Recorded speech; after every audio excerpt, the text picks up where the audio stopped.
Mga langga, samahan niyo ako. Magawa tayo ng eggplant salad. Habang nag-aantay ako maluto yung pagkain ng mga kiddos ko. Nagluto kasi ako ng sausage at french fries.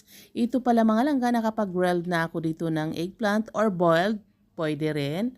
At pagkatapos hinimay-himay ko at timplahan natin ng ground pepper, salt, din lagyan natin ng vinegar at coconut milk. At pagkatapos halo-haluin natin.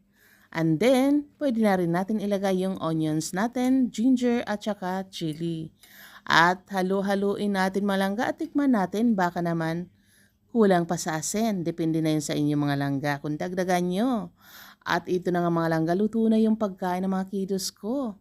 Ayan, may sausage na sila at may french fries pa. Ito yung pagkain nila ngayon mga langga dahil ayaw nilang kumain ng heavy food. At tamang-tama, gumawa na rin ako.